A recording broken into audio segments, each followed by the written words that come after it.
May I ask why you called the police on those two men?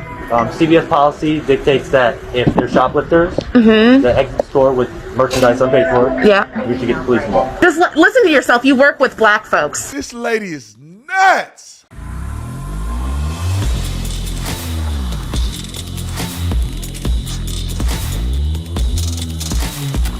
This video is brought to you by TatumStore.com. TatumStore.com. Get the merch link in the description section. Like and subscribe to the channel. Y'all already know what to do. Let's get into this.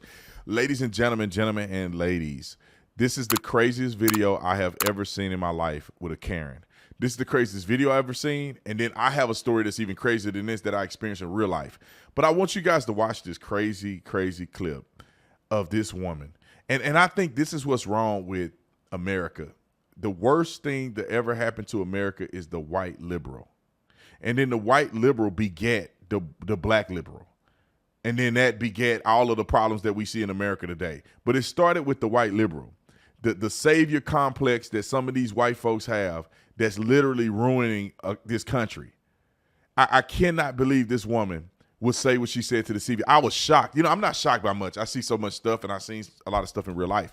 This video shocked me. So I live in the neighborhood, and I have come to the CVS very often.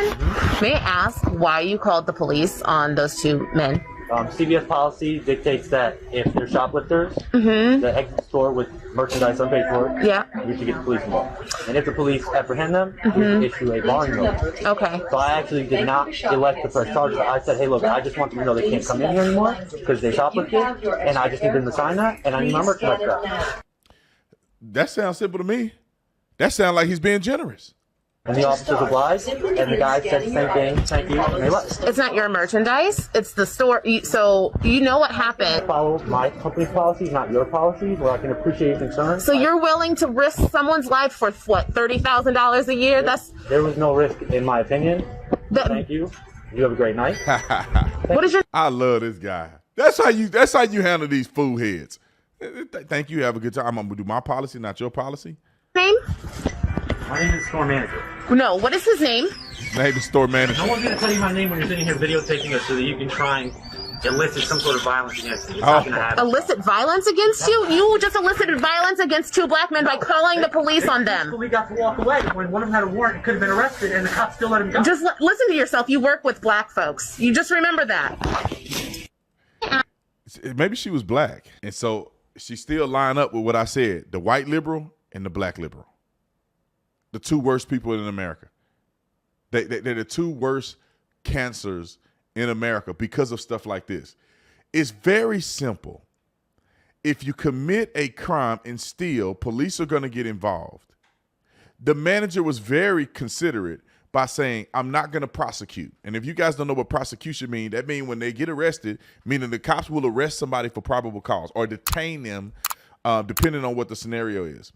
If they are detained, and they go to the store clerk and they say, hey, do you want to press charges against this person or not?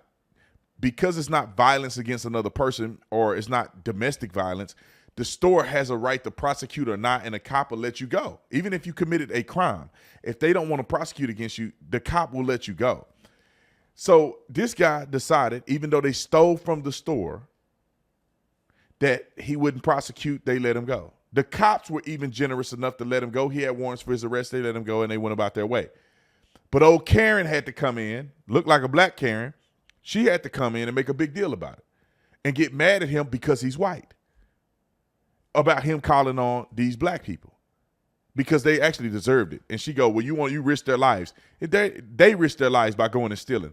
They would have risked their lives by getting into a conflict with a police officer when you don't have to. You just do what they did and you walk away, you know, without any injury or even without going to jail. But these people are so nutty. They believe that black people should be able to commit crime and get off for crimes just because they're black. And they only have concerns of people calling police on black people if you're white. And this bolsters the claim that I've made a long time ago that black people are the most racist people in America and black people are far more racist than white people. This is an example. This is one example of that. She only mad because she perceived him to be white. And these are black people. So he must be doing something nefarious by following his company's protocol and the law. And I can show you other videos. There's a whole other video where they went on campus and they asked black people, is white supremacy real? And it tells you, and it explains that it's not just that somebody inherently become racist. It's that when you told a story of white man bad, white man bad, white man bad your whole life, you develop a prejudice and a racism towards white people. And that's what black people experience every day. White people are not waking up in school hearing the war is the black man. The boogie black man is out to get you. White people don't even learn that in school. They're not even focused on that. But black people are taught every day that the white man is bad. Every day that the system is rigged against you. That you develop animosity. How do you know that, Mr. Tatum? Because that's how I grew up. All right. See you on the next one. I'm out.